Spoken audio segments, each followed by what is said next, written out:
ke sumber belajar. Ayo Bu. Kegiatan pembelajarannya kenapa cuma mendengarkan? Ya, menurut pengetahuan kami ya. Jangan lagi menurut saya. Pengetahuan kami. Jadi di dalam kegiatan pembelajaran ini kita kan harus menyambutkan aspek mendengarkan, ya kan, dari SK. Makanya kegiatan pembelajaran itu ada hubungannya dengan aspek mendengarkan. Jadi kapan siswa ini berinteraksi dengan kawan-kawannya jika dia hanya mendengarkan saja? Makanya kan di dalam pembelajaran itu kan kita sudah tahu itu pakem atau ya, jelas ada interaksi dalam pelajaran walaupun dia hanya mendengarkan, ini hanya silabus. Jadi kan kalau prakteknya jelas kita yang terapkan nanti. Ya kita memang mau menerapkan, ya. Tapi di indikator dia di situ menyebutkan, berarti di dalam kegiatan ini harus ada dia menyebutkan atau dia memberikan penjelasan atau Gimana diulangi Bu? di dalam indikator dia di situ ada menyebutkan. Ya. Kenapa di dalam kegiatan dia tidak mengerjakan apa-apa? Cuma mendengar, hanya mendengar. Ini kan indikator yang akan kita capai nanti kan, bukan? Dalam pembelajaran. Inilah pembelajaran kita nanti. Indikator pertama ini menyebutkan kewajiban siswa dalam kelas, ya kan? Ini kan maksud saya, ini kan hanya administrasinya kita dulu, ya kan?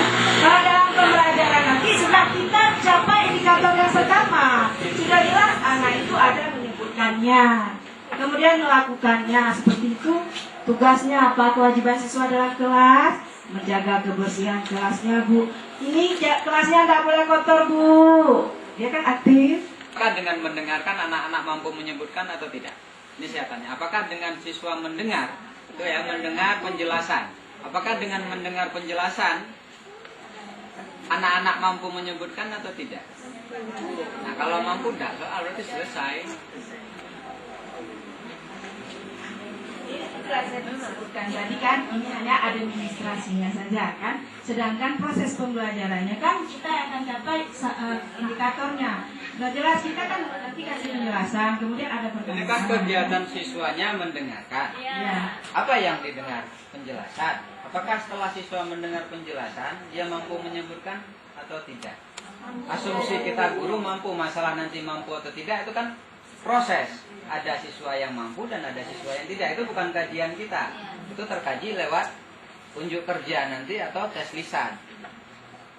Maksud gurunya, dengan proses mendengar, ada harapan siswa itu mampu menyebutkan. Jadi nggak selalu setingkat. Kalau di sana menyebutkan, di sini harus menyebutkan. Tidak. Nah, kenapa diambil mendengarkan? Saya ngambil jawaban ibunya karena memang aspeknya mendengarkan. Bahasa Indonesia itu ada menulis, membaca, berbicara, mendengarkan. Kalau aspek mendengarkan apa kegiatannya? Ya mendengarkan semua. Kalau menulis ya menulis. Jangan sampai ketika masuk aspek menulis mendengarkan kegiatan atau bercerita kegiatannya. Tidak. Kira-kira seperti itu. Jadi ibunya masuk ke kelas, terus memberi penjelasan, kegiatan siswanya mendengarkan, harapan ibunya setelah siswa mendengarkan anak-anak mampu menyebutkan. Kira-kira seperti itu. Ada yang lain Ibu? Maaf Ibu ya, saya tengahin sebenarnya asik melihat ini, tapi karena memang waktunya yang sudah mau asal, tak apa saya paling senang lihat orang tidur. Jadi saya mohon maaf nggak bisa dibiarkan. Kenapa? Karena memang sudah waktunya mau istirahat. Ada yang lain?